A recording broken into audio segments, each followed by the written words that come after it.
Muito bom revê-lo, viu? Que Deus abençoe você, Márcio. Muito bom ter você aqui com a gente.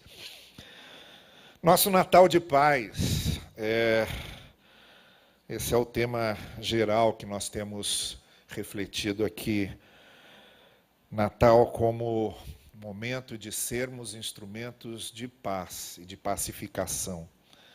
Eu quero ler uma narrativa clássica do Natal, que é a narrativa da visita dos sábios do Oriente a Jesus, os reis do Oriente a Jesus, aqueles que chegaram a Belém, de acordo com a narrativa que está em Mateus, uma das narrativas da natividade que temos em dois evangelhos, Mateus e Lucas. Vocês estão estudando Mateus na Escola Bíblica Dominical, e a gente, quando vai estudando os propósitos do escritor, por que é que o narrador realça algumas coisas, a gente compreende melhor o porquê algumas narrativas estão ali enfeixadas, foram ali incluídas. Mateus está proclamando a realeza de Cristo, dentro de um contexto de expectativa de que viesse o Messias, naquele momento apocalíptico que estavam vivendo, do domínio do Império Romano, as esperanças de libertação, de livramento, a maneira como outros Messias e pregadores estavam aparecendo, muito especialmente naquela época, aquele primeiro século da nossa era, naquele lugar da Palestina, por causa das circunstâncias políticas que estavam vivendo ali, foi um celeiro de Messias. Muitos aparecendo e dizendo que estavam proclamando o reino de Deus, alguns de maneira mais agressiva, proclamando a guerrilha, incentivando a pegarem armas para derrubar o Império Romano, para estabelecer o Império de Israel. Outros de maneira mais pacífica, alguns até recolhidos de forma ascética e monástica, como eram os essênios, por exemplo, que acreditavam que quanto mais orassem e quanto mais jejuassem, mais rapidamente o Império Romano cairia e o reino de Israel, o reino davídico, retornaria e se imporia ali na Palestina. Então foi um momento em que muitas pessoas surgiram dizendo que eram os enviados de Deus, que eram os Messias, que eram os ungidos. Apareceram muitos. Era muito comum ver isso. Há um livro, muito especialmente de um teólogo anglicano chamado Paul Horsey, que trata exclusivamente disso. Bandidos, Messias e baderneiros, no primeiro século. E como ele mostra como esses movimentos foram aparecendo. Entre esse movimento todo que estava ali, então é muito natural que muitos achassem que Jesus fosse só mais uma voz, só mais um Messias, só mais um louco, só mais um amalucado que estava ali anunciando a vinda de um reino, que esse reino se estabeleceria, e que logo reuniu também alguns discípulos em torno de si, porque sempre é muito fácil pessoas reunirem discípulos em torno de si, seja o que quer que estejam falando, podem ser as coisas mais absurdas, podem ser as coisas mais absurdas, sempre haverá discípulos mais absurdamente dispostos a seguir aquelas coisas absurdas. Então não foi de se admirar que começassem a ver Jesus como um desses outros pregadores que estavam por aí reunindo um grupo de discípulos carentes, amalucados, e que ele se tornasse logo um fator de atração, incomodava muito os líderes religiosos da época, a maneira rápida como Jesus foi reunindo multidões ao seu lado. Então é também muito compreensível que no registro dessas narrativas, quando os evangelistas registram isso, fizessem questão de colocar os diferenciais, aquilo que tornava Jesus singular. Havia, muito especialmente em Mateus, que estava querendo mostrar aos judeus que Jesus era o Messias prometido, um esforço muito especial de destacar aquilo que diferenciava Jesus dos outros pregadores, dos outros messias, dos outros líderes que haviam surgido naquela mesma época. E uma das maneiras como Mateus e Lucas encontraram de diferenciar Jesus dos outros messias foi justamente narrando as peculiaridades, as singularidades, as condições especiais em que esse Jesus Messias havia nascido. Por isso que Mateus e Lucas se preocupam de maneira muito cuidadosa com algumas narrativas com ênfases prodigiosas, miraculosas, como, por exemplo, o nascimento virginal de Jesus, como, por exemplo, os anjos aparecendo aos pastores nos campos, e como, por exemplo, a vinda desses sábios do Oriente. Eram diferenciais que fizeram questão de registrar para mostrar que Jesus não era mais um Messias como os outros, não era mais um pregador histérico como os outros, não era mais um revolucionário guerrilheiro como os outros, mas que ele possuía algumas diferenças singulares, muito próprias. Então, quando a gente lê essas narrativas, a gente compreende que o grande objetivo desses evangelistas era demarcar a singularidade de Jesus, tanto no que Lucas narra, quanto no que Mateus narra. Mateus de uma forma muito especial, querendo mostrar que Jesus se identificava com aquela promessa que Moisés havia feito. Moisés havia dito que surgiria um profeta muito maior do que ele, como está registrado em Deuteronômio. Mateus, quando escreve seu evangelho, quer mostrar que Jesus é esse. Por isso ele faz até algumas similaridades com Moisés. A história de Herodes mandando matar os meninos abaixo de 2 anos é exatamente idêntica à história de Moisés e do seu nascimento. Porque o faraó também mandou matar crianças. Então Moisés Mateus queria mostrar que Jesus vinha dessa promessa de Moisés. É Mateus que coloca Jesus fazendo o seu sermão do monte. Sobe a um lugar mais alto para reinterpretar a lei, assim como Moisés havia descido do monte para trazer a lei, Jesus subia ao monte para reinterpretar a lei. Que era uma maneira de Mateus dizer que Jesus tinha a mesma autoridade de Moisés e era o cumprimento daquela promessa de Moisés. Então, tudo isso faz parte das pretensões, dos objetivos dos autores bíblicos quando registram esses fatos.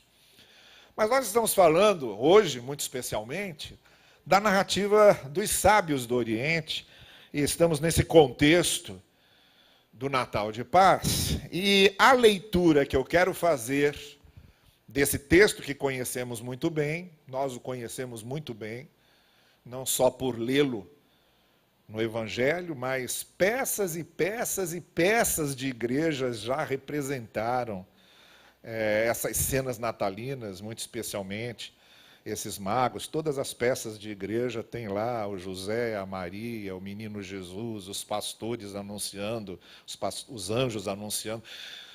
Tem até pastor maluco que se veste de anjo e entra. E os magos que aparecem também, trazendo os presentes a Jesus. É uma cena que se conhece muito, faz parte de qualquer presépio. Qualquer presépio tem sempre esses personagens. Como vocês já conhecem muito bem a narrativa, eu quero só destacar algumas coisas. Quero destacar essa frase. Vindos do Oriente, chegaram a Jerusalém. Uma jornada longa e que os trouxe a um lugar. A outra frase que eu quero destacar no capítulo 2 de Mateus é essa. Vimos sua estrela no Oriente e a seguimos até aqui. A outra frase nessa narrativa que eu gostaria de destacar é essa. Ao entrarem na casa, abriram os seus presentes, ouro, incenso e mirra. E o último destaque, que eu quero fazer nessa narrativa é essa frase: retornaram à sua terra por outro caminho, para não voltarem por Jerusalém e terem de reencontrar Herodes, que havia pedido a eles que dissessem exatamente onde o menino havia nascido, pois queria matá-lo. Voltam então por um outro caminho. São essas 4 frases, são esses 4 momentos da narrativa que eu gostaria nessa manhã de compartilhar com vocês, a partir da ideia da paz no Natal. E muito especialmente a partir da ideia da paz.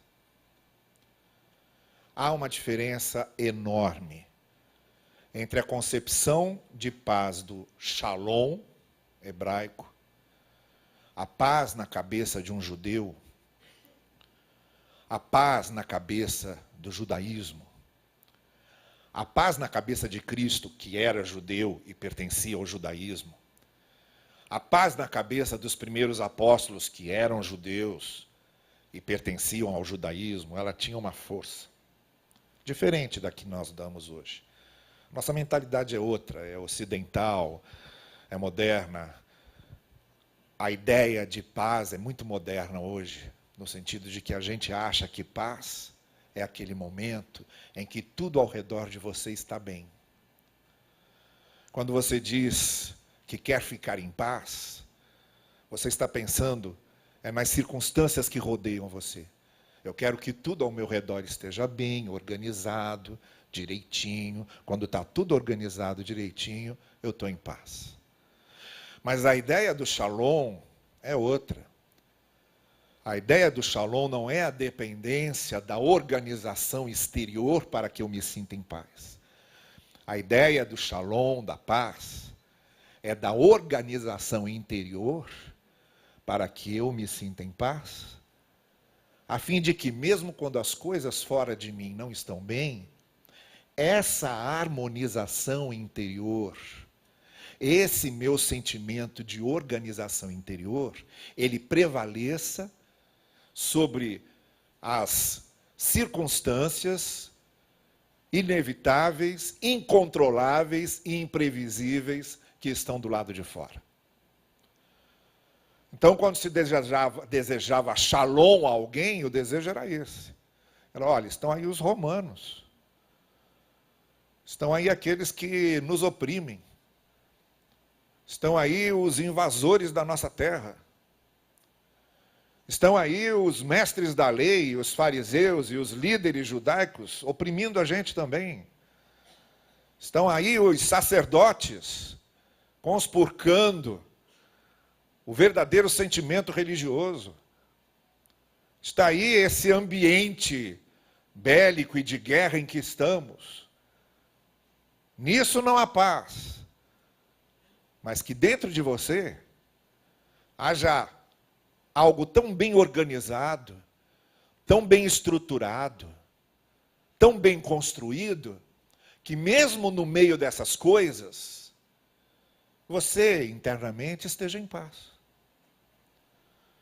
É isso que um judeu, quando passava por outro, ao dizer shalom, desejava. Ele não estava desejando, olha, que tudo esteja bem com você, que dê tudo certo, que você nunca fique doente, que nunca tenha problemas financeiros, que nunca passe momentos difíceis, que nunca tenha conflitos familiares. Ninguém desejava uma coisa dessa, porque era impossível desejar isso. Era jogar a conversa fora. É jogar a conversa fora. Porque essas coisas fazem parte da vida e acontecem. A diferença, quando se desejava a paz a alguém, era que mesmo no meio dessas coisas, você esteja em paz. O seu coração esteja em paz. A sua mente esteja em paz. E você possa dormir em paz. Era isso que se desejava com Shalom. E quando a gente fala em Natal de paz, nós não estamos falando num Natal em que tudo esteja organizado, em que tudo esteja de acordo com o que eu queira, em que eu não tenha nenhuma perturbação externa. Claro, é impossível que isso seja controlado dessa forma tão absoluta. Nenhum de nós viverá nenhum momento na vida em que tudo esteja exatamente de acordo com o que queremos. Não existe isso. Não existe isso. Mas todos nós, quando desfrutamos da paz que o príncipe da paz nos dá, podemos estar organizados interiormente para, em paz, enfrentarmos qualquer situação difícil que tenhamos de viver na vida. É isso que a gente fala do Natal de paz. E aí a gente volta então a esse texto. Eu disse para vocês que aconteceram aqui 4 coisas que têm a ver com o sentir-se em paz. Nós nos sentirmos em paz. O Natal em nós ser um Natal de paz. A primeira coisa que faz o nosso Natal de paz é termos a certeza de que tem uma estrela brilhando no nosso caminho e nos conduzindo. Que foi a primeira coisa que aconteceu com aqueles sábios. O primeiro testemunho deles foi esse: chegamos até aqui porque viemos seguindo uma estrela. Uma estrela nos conduziu do Oriente até aqui. O seu brilho, a sua luminosidade, a sua presença veio iluminando os nossos caminhos e nos conduziu até aqui para chegarmos aqui. Não chegamos aqui à toa, não chegamos aqui na sorte, não chegamos aqui no acaso. Nós chegamos aqui porque no nosso caminho nós tínhamos uma estrela que nos conduzia. E foi isso que nos trouxe em paz. Estradas perigosas, noites perigosas, lugares perigosos. Nada muito diferente do que hoje vivemos, porque o ser humano é sempre igual em todos os momentos. Mas nós chegamos aqui em paz porque tínhamos uma estrela que nos conduzia. E a primeira coisa que eu quero dizer para você é que o seu Natal será um Natal de paz. Não porque as coisas estejam todas bem organizadas e perfeitas, mas porque você também tem uma estrela que conduz você. Você tem a luz do mundo que conduz você.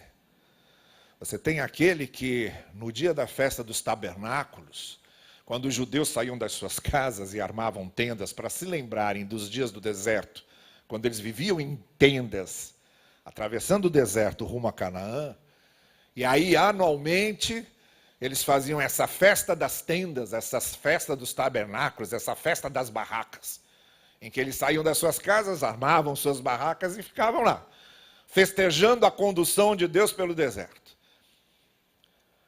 E a fachada do templo era iluminada de maneira especial, obviamente, com o tipo de luzes daquele tempo, que não era nada parecido com o que temos hoje. Mas todo mundo sabia que era a festa dos tabernáculos por causa da fachada iluminada do templo. E foi diante dessa fachada iluminada do templo, no dia dos tabernáculos, que Jesus Cristo disse: eu sou a luz do mundo, e aquele que me segue não andará em trevas. Como se Jesus estivesse dizendo: não sou como a luz que enfeita a fachada do templo. Porque essa luz se apaga, essa luz acaba, essa luz some. Mas eu sou a luz que brilha dentro de você. Então o seu Natal, em primeiro lugar, será um Natal de paz, não porque as coisas do lado de fora estejam todas perfeitamente organizadas, mas porque dentro de você, você tem a luz do Senhor Jesus, tem a estrela da manhã brilhando dentro de você. Você é filho da luz e está andando por causa disso nos caminhos da luz. A segunda coisa que acontece aqui é que os sábios, no testemunho que dão, eles dizem: olha, nós viemos de longe. Foi uma jornada longa, viemos do Oriente, tivemos de atravessar diversas coisas antes de chegar aqui. E estamos chegando aqui porque, apesar da jornada longa, perigosa, sacrificial, estamos em paz porque fizemos o que precisava ser feito. enfrentamos, encaramos essa jornada até chegarmos ao nosso objetivo. Estamos em paz porque por dentro nós sentimos que nos realizamos, cumprimos os nossos alvos, chegamos onde queríamos. E tudo aquilo que foi luta, que foi dissabor, que foi perda, que foi batalha, que foi dor, que foi aflição, que foi tribulação, todos os caminhos sinuosos e noturnos que tivemos de atravessar para chegar até aqui, tudo isso de alguma forma agora faz sentido e isso nos dá paz, porque nós atravessamos a jornada que tínhamos de atravessar e chegamos aqui. Essa é a outra paz que nós sentimos. Quando nós vemos o sentido das coisas, quando as lutas que passamos, as provações que atravessamos, as aflições que enfrentamos, ganham um sentido novo, porque chegamos a um objetivo. E quando a gente olha para trás e faz a apuração de haveres e conta as perdas e danos, os ganhos e os lucros, a gente começa a ver o sentido de muita coisa. E é nesse espírito que o apóstolo Paulo ensina os seus leitores, dizendo, olha, no amor de Deus, na graça de Deus, todas as coisas acabam sendo para o bem daqueles que o amam. Na apuração de todas as coisas, valeu a pena ter passado pelo que passamos, lutar pelo que lutamos, e daí vem essa paz e essa realização interior. A jornada valeu a pena. E essa é a segunda coisa que eu queria te dizer. O seu Natal, para ser um Natal de paz, ele precisa ser essa certeza de que você carrega em você a estrela, a luz que é o Senhor Jesus. E em segundo lugar, precisa ser essa certeza de que tudo, absolutamente tudo, quando é conduzido pela graça e pelo amor e pela misericórdia de Deus, tudo vale a pena e serve para trabalhar conosco, porque, como disse o apóstolo Paulo, aquele que em vocês começou a boa obra há de completá-la até o dia final.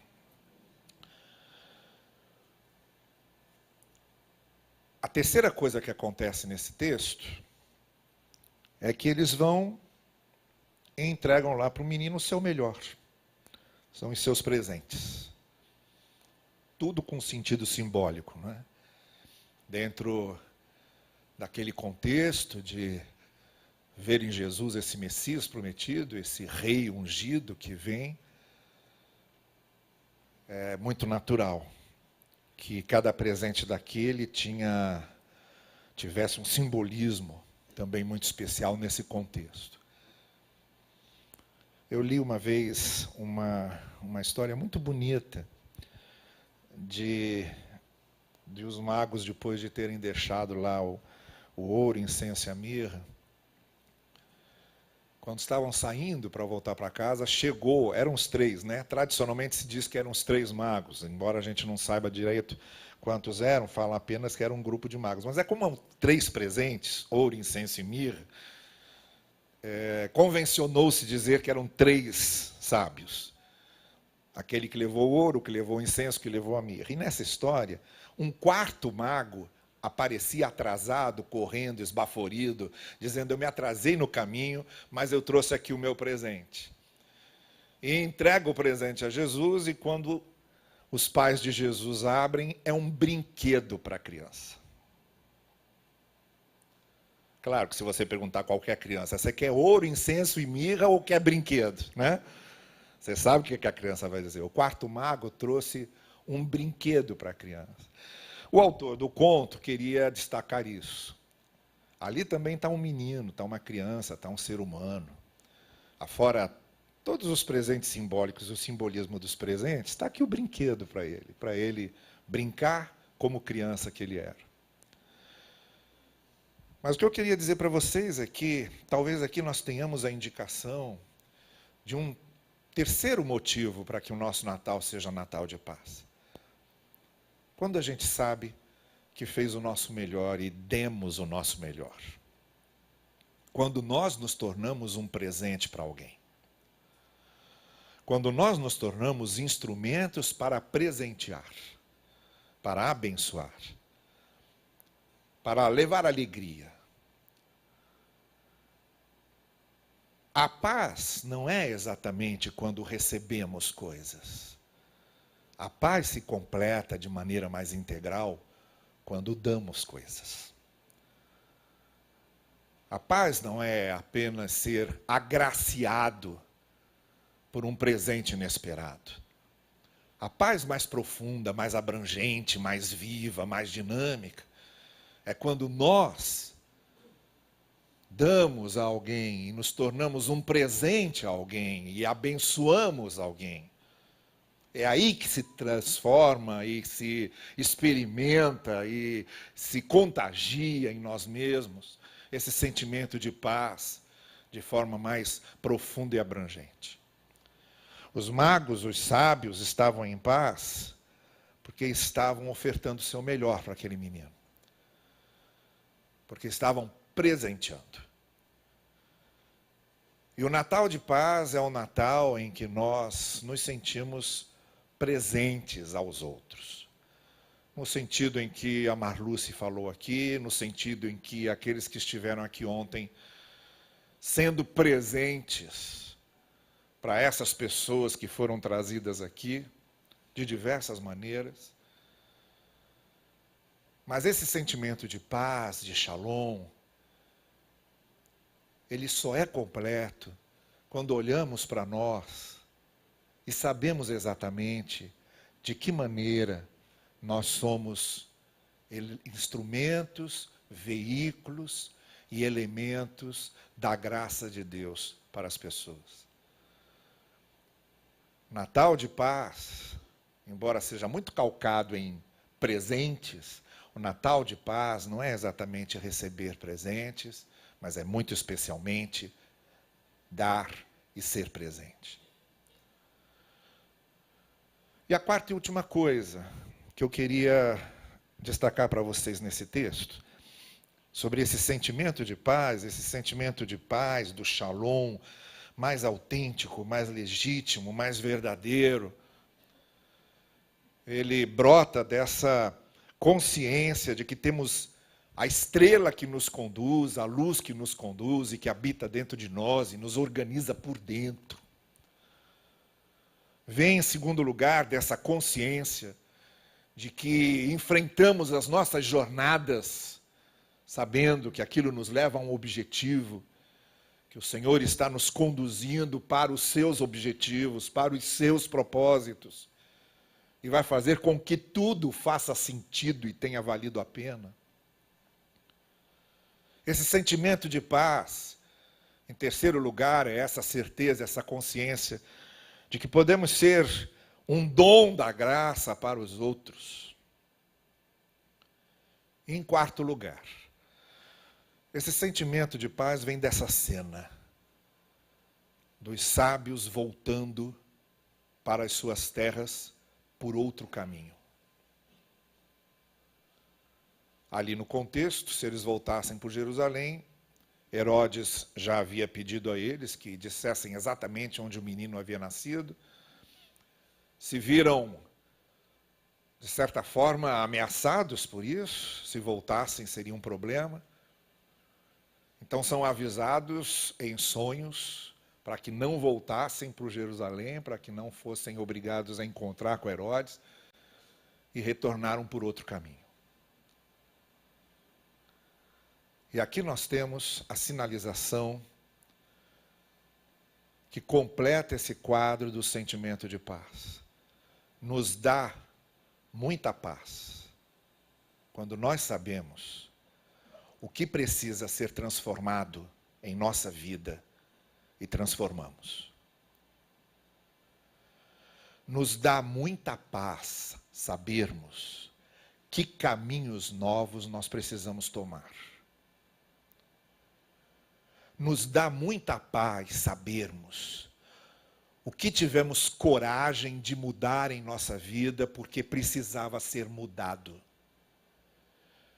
Que caminho novo estamos percorrendo porque precisamos seguir esse caminho novo. Nos dá muita paz quando nós temos coragem de olhar para os nossos erros, para os nossos desacertos, para os nossos caminhos errados e resolvemos mudar. Esse caminho não dá mais. Esse jeito de ser assim não dá mais. Estraga a minha vida, estraga a vida de outros, infelicita a mim, infelicita outros. Eu preciso mudar isso. Preciso mudar de caminho, preciso mudar de vida, preciso mudar de rumo. O que caracterizou aquele encontro dos sábios do Oriente com Jesus não foi que voltaram cultuando, que voltaram cantando, que voltaram festejando, que voltaram celebrando, que voltaram cumprindo ritos, que voltaram religiosos, que voltaram recitando um credo, que voltaram recitando versos das Escrituras. O que marcou o encontro daqueles sábios com Jesus foi que eles voltaram por um caminho diferente. O caminho deles mudou. O caminho deles se transformou num novo caminho.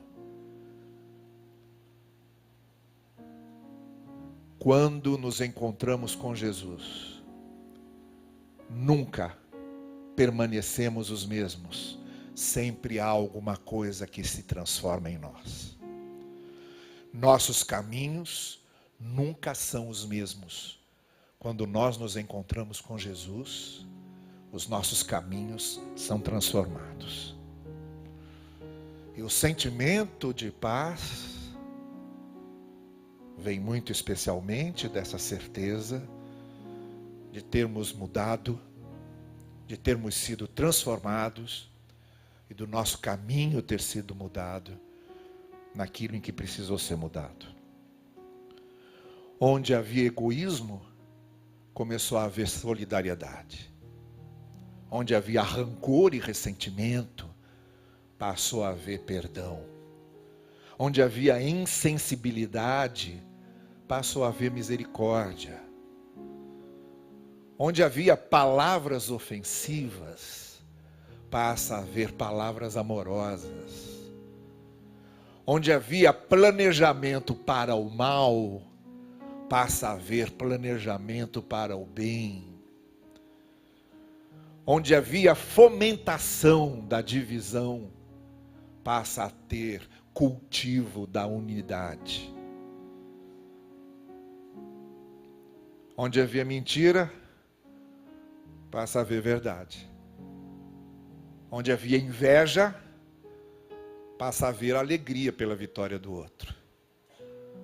Onde havia ciúme, passa a haver soma para que se faça um trabalho melhor. Onde havia raiva, passa a haver alegria. A gente muda quando nós nos encontramos com o Evangelho e com Jesus. O caminho muda. E daí vem a paz. Natal de paz.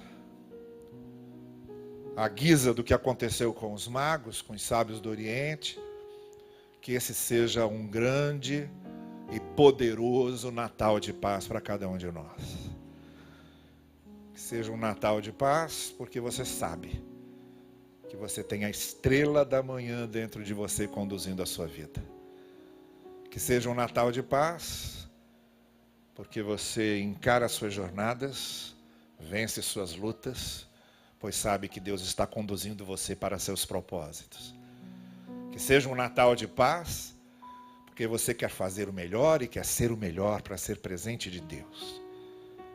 Que seja um Natal de paz, porque seus caminhos são transformados, porque sua vida é transformada.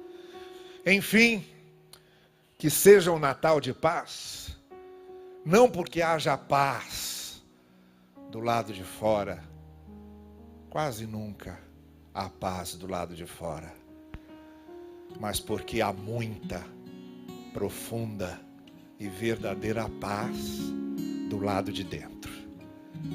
Que a paz do Senhor esteja com todos nós.